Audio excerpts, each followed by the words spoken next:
یہ ہے وہ جرم جو آج کے دور میں پروٹیکٹ کیا جا رہا ہے۔ ویسٹ میں تو ہر دوسری طرف آپ کو ایسے لگے گا کہ یہ ایک انسانی حقوق میں سب سے پہلا حق ہے، اور وہ کیا ہے کہ جو جیسے چاہے اپنی ہوس کی آگ بجھا لے۔ آنے والی نسلوں کے لیے جو بڑا خطرہ ہے وہ یہ پلیگ ہے۔ شیطان نے حالات تو سارے بنوا دیے، گیجٹ ہاتھوں میں ہے، ماں باپ کہاں تک دیکھیں گے؟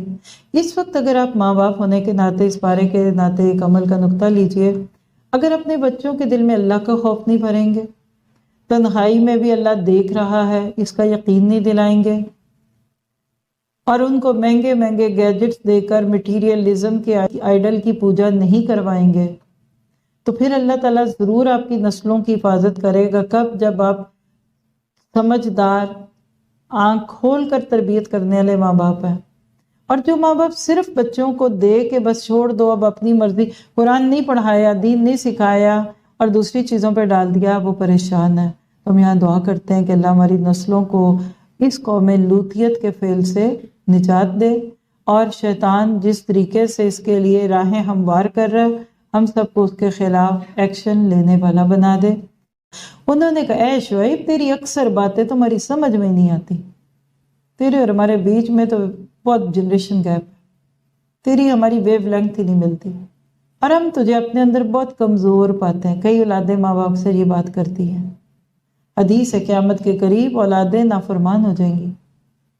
اب یہ اولادوں کا قصور ہے، یا اللہ نے کہہ دیا تھا کہ میں نے اب 2025 کے بعد نافرمان اولادیں پیدا کر دی؟ نہیں، رزق حلال، رزق حرام، متان حسنہ، متان غرور۔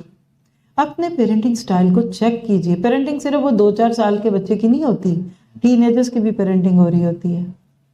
خدا کے لیے اپنے بچوں کو اس دنیا کے سحر سے نکالیے، بار بار ان کو حج اور عمرے کے لیے لائیے۔ باہر کی دنیا والوں کو تو یہی کہتی ہوں، یہاں اسلام کا غلبہ دیکھ کر، اسلام کا روب دیکھ کر ان کو اچھا لگتا ہے، لیکن یہاں پھر معذرت کے ساتھ یہاں آ کر بھی وہ صرف ہوٹلوں میں بیٹھ کر وہی نمازیں پڑھ کر اور اچھے اچھے برانڈڈ کھانے کھا کے نہ چلے جائیں کہ یہ وہاں نہیں کھا سکتے تو یہاں کھا لیں۔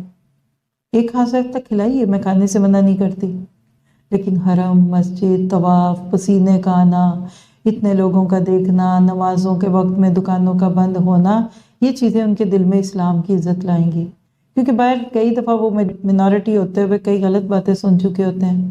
تو یا ان کو ہسٹری سے جوڑیے، یا ان کو مکہ اور مدینہ کے اس ماحول سے جوڑیے، اور اللہ یہاں رہنے والوں کے بھی دین ایمان کی حفاظت فرمائے۔ ہمیں تو تیری اکثر باتیں ہی سمجھ نہیں آتی، یہ ٹون کتنی عام ہو گئی آج، اور آپ کو تو ہم بڑا ویک سمجھتے ہیں، بس آپ چھوڑ دیجئے۔ اگر تیرے قبیلے کا خیال نہ ہوتا تو ہم تجھے سنسار کر دیتے، استغفر اللہ، ہم کی دیکھیے، اور ہم تجھے کوئی حیثیت والی ہستی بھی نہیں گنتے۔ کیا جی رویہ نہیں ہے بڑوں کے ساتھ؟ اب اتنی کڑوی کسیلی باتیں سن سن کر پھر بھی قوم کو جواب کیا دیتے ہیں؟ قال یا قومی۔ آج بھی ماں باپ بھیگی بلیاں بنے ہوئے، میرا بیٹا بیٹا بیٹا کر رہے ہوتے ہیں، اور بچے کئی دفعہ نہیں کرتے، اور جو اچھے بچے ہیں وہ بہت اچھے ہیں، یہ نہ کہ اچھے نہیں برے، ساری دنیا کے بچے بھی اچھے ہیں، ساری دنیا میں برے بچے بھی ہیں، ساری دنیا کے ماں باپ بھی اچھے ہیں اور ساری دنیا میں ماں باپ بھی برے، اس میں کوئی ایسٹ ویسٹ کو نہ ذہن میں رکھیے، ہر جگہ ہر طرح کے لوگ ہیں، لیکن عمومیت پہ قیاس کرتے ہوئے کہا جائے تو اب اولادیں ایٹیچیوڈ کا شکار ہو چکی ہیں۔